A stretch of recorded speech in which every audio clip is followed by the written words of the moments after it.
BTR सरकारनि मोनसे गोदान बिथांखि आबादारिफोरखौ जौगाहोनाय थांखिजों आबादारिफोरनि फोरोंथाय मावबादा बिटिआर ओनसोलनि आबादारिफोरखौ जौगाहोनाय आरो आबादनि बेसेनखौ गोरलैयै हाथायाव फाननो हानाय एबा न'आवनो गोरलैयै फाननो हानाय माखासे सुबिदाखौ दिनै 14 नं चिरांदुवारनि सिङाव थानाय आबादारिफोरनो फोरमायनाय आरो फोरोंनाय मोनसे वार्कशप जानानै थाङो 14 नं चिरांदुवार ब्लक इउपिपिएलनि मावख'आव। तारमाने दिनै 14 नं चिरां बे ब्लक कमिटि इउपिपिएलनि दैदेननायाव दिनै बे सान्थिपुरावहाय ब्लक अफिसावहाय मोनसे डिसकासन जादों। माने जोंनि 10टा प्राइमारिनि दैदेनगिरिफोर फैदों, ओमफ्राय माखासे आबादारिफोर फैदों। दा खोथाया जाहैबाय बे आबादारिफोरखौ लानानै जोङो इउपिपिएल दोलोआ गोबां खामानि मावनो ओंखारदों। दा बेखौ दैदेननो थाखाय इउपिपिएल दोलोआ अलरेडि फार्मार सेल दानानै होबाय।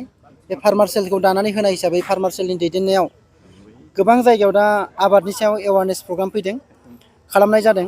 आरो लोगोसे मा खालामनो नागिरदों, बे आबादारिफोरखौ ज' खालामनानै मोनफ्रोमबो ओनसोलाव मोनफा मोनफा एफपिसि अर्थात फार्मार्स प्रडिउसार कम्पानि दानायनि जों दा हाबाफारि लादों।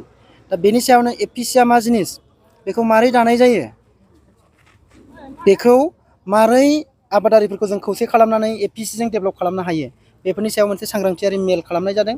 गोबां सोंनाय फिननाय जाबाय।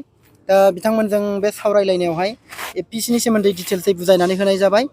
आसा खालामदों जोंनि गोबां आबादारिफ्रा बे एफपिसिआव बाहागो लानानै साफा साफा शेयार हल्डार जानानै गाव गावनि आबाद मावनायनि बिबांखौ बांहोगोन आरो बांहोनानै जोंनि बे आबादफोरखौ एफपिसिनि जोहै, एफपिसिआ जिहेतु मोनसे कम्पानि, एफपिसिनि जोहै देश बिदेशआवहाय जों एक्सपर्ट खालामहरनो हायो।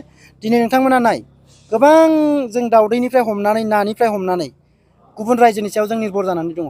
दाउदैयाबो जोंनो लाख लाख दाउदै दिनै जोंनो नांगौ। दिनै जोंनाव प्रडाक्सन जाया, जों खिन्थु दाउदैखौ जायो। बे दाउदैया बबेनिफ्राय फैयो? गुबुन रायजोनिफ्राय फैयो। दिनै जोंनाव ना जायो, नाया जोंनाव प्रडाक्सना खम, खिन्थु अथ'स' जों दैलि ना जागासिनो दं। बे नाया बबेनिफ्राय फैयो? अन्ध्र प्रदेशनिफ्राय फैयो। दिनै बे नाखौ जों हमथानो थाखाय नङा, दा जोंनि फैसाया नाखौ बायनानै जाबाय नालाय जोंनि फैसाया बहा थांगासिनो दं? अन्ध्र प्रदेशआव, बेंगलाव थांगासिनो दङ। दा बे जिनिसखौनो जों मा खालामनो नागिरदों, जोंनि आबादारिफोरखौनो ना दिहुननाय, अमा फिसिनानै अमा बेदर दिहुननाय, नङा होमबा? जोंनो जानाखि नांगौ, बे नांगौखौ फोलोमसे फोलोमनानै आग्लायनायखौ जों बाहेरायावहाय एक्सपर्ट खालामनो हायो नामा? दा बिनि बेबस्था लानानै आबादारिफोरखौ जों मा खालामनो, रांखान्थियारि बिथिङाव जौगाहोनो थाखाय जों खामानि मावनो हायो नामा? आरो मावनोबा मारै मावनो हायो? हायोआ जाहैबाय नैबे एफपिसिनि जोहै। बेखायनो जों दा एफपिसिखौ दानायनि सोमोन्दैनो गुवारै सावरायलायबाय। सावरायलायनानै गोबाङा बुजिबाय, बुजिनानै दिनै एफपिसि दानो आबादारिफोरजों जिरायनानै, आबादारिफोरजों रायलायनानै एफपिसि दानानै हारसिं मावालासिनो ज' मावनानै बोरै उन्नति जानो हायो, बेखौ बिथांमोना रायजो राजाजों रायलायनानै बयखौबो एफपिसिआव सामिल खालामनानै रांखान्थियारि बिथिङाव जोंनि आबादारिफोरखौ, जोंनि रायजो राजाफोरखौ डेभेलप खालामनो नागिरदों। आरो थांनाय 17 बोसोराव जायनाखि जोंनि गेजेराव वार्क कालचार बा खामानि मावनायनि हारिमुवा गोमालांबायमोन, बे खामानि मावनायनि हारिमुखौ बोखांफिननो नागिरदों। आरो खामानि मावनायनि हारिमुवा जेब्लानो जोंना थांखांफिनगोन, अब्लानो जों रांखान्थियाव मजबुत जागोन आरो अब्लानो जों गाव गावनि आथिङाव गसंनानै थानो हागोन, उन्नति जागोन गासैबो बिथिङावनो। आरो नों दिनै जोंनि समाजा ओरैबायदि समाज, आं गाज्रि बुंनो थाङाखै, नेगेटिभआव नोंथांमोना दाला, माब्लाबा नेगेटिभ खोथा ओंखारो। जोंनि समाजा ओरैबायदि मोनसे समाज, नों हारसिं मावनानै देखायबा बेजों जाया, बुंनांगोनबो नोङो। दा जों गावल' मावनानै जोंनि रायजो राजाखौ जुदि, जोंनि आबादारिखौ जुदि जों बुजायाबा, आबादारिया बोरै बुजिगोन? दिनै जोंनि गेजेराव कमिउनिकेसन गेप जादों। थांनाय 17 बोसोरावहाय हाबा हुखा जालायलायि जादों राजनितिखौ लानानै, नङा होमबा? दा बे गेपखौ जों फोजोबनो नागिरदों। दा जों आबादारिनि खाथियाव थांनांगोन, आबादारिया जोंनि खाथियाव फैया, नङा होमबा? दिनै आबादारिनि खाथियाव थांनानै जों आबादारिखौ प्रथमाव बुजायग्रोनांगोन। बुजायनानै बे जिनिसा मा, एफपिसिआ मा, रांखान्थियाव मा रोखोम मुलाम्फा जागोन आबादारिया बेजों, दा जों बेखौ बुजायनानैसो जों खालामनो हागोन ना।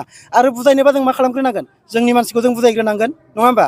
जोंनि मानसिखौ जों बुजायनोबा जों ज' जुथुमनानै सावरायलायनांगोन। दिनै बिनिनो मोनसे अंख बाहागो हिसाबै दिनै जोंनि बे ब्लक कमिटियाव सावरायलायनाया जादों। दिनैहाय जोंहा खोब गोजोनथाव बाथ्रा, जोंनि फार्मार सेलनि आरो फार्मारफोरखौ लानानै जे मोनफ्रोमबो जोंनि समस्थिफ्राव, मोनफ्रोमबो प्राइमारिफ्राव दिनैहाय फार्मार्स प्रडिउसार कम्पानि लिमिटेड एफपिएससि जा दानाय जे हाबाफारि, बे हाबाफारिया जा 14 नं चिरांदुवार ब्लक कमिटि इउपिपिएलनि दिनैनि मावख'आव बाहाय जोङो लानानै खोब मोजाङै जों सावरायलायनो हादों। आरो जोंनि फार्मार्सफोरखौ लानानै फैबाय थानाय समाव जोंहा मोनसे सिमां दङ जाय सिमांखौ लानानै जोङो बाथ्रायाव दं रों सोलों फोरों माव थां जौगा बे बाथ्राफोरखौ लानानै जों जथेस्थ' दिनैहाय जोङो साननाय फैदों आरो बे खामानिफोरखौ मावफुंनो थाखायनो दिनैहाय जोंहा नैबे हाबाफारिनि गेजेरजों जोंनि फार्मार्सियेलनि जाहा गाहाय नेहाथारि अमरजित बसुमतारी बिथाङाबो बाहागो लाफैदों जोंनि UPPL दोलोनि जा मिडिया सेक्रेटारि हान्थिगिरि नार्जारी बिथाङाबो बाहागो लाफैदों जोंनि UPPL दोलोनि मावख' नेहाथारि दिम्बेश्वर उपाध्याय बिथाङाबो बाहागो लाफैदों जोंनि ब्लकनि इनचार्ज जा बिद्याधर ब्रह्म चौधुरी बिथाङाबो बाहागो लाफैदों आरो जोंनि चिरां जिल्ला आइजो गांखंनि UPPLनि जाहा गाहाय नेहाथारि जोंहा रंजालि ब्रह्म बिथांमोनहा बाहागो लाफैदों आरो जोंनि चिरां जिल्ला फार्मार्सियेलनि जाहा आफादगिरि दपेन चन्द्र नार्जारी बिथाङाबो बाहागो लाफैदों आरो ओनसोलनि गोबां जोंनि सानसुमै मेलेमजिबि बिथांमोनहा बाहागो लाफैदों आरो बे बाहागो लानायनि गेजेरजोंनो दिनैहाय जोंनि सावरायलायनाया मैखोमै जानानै थांदों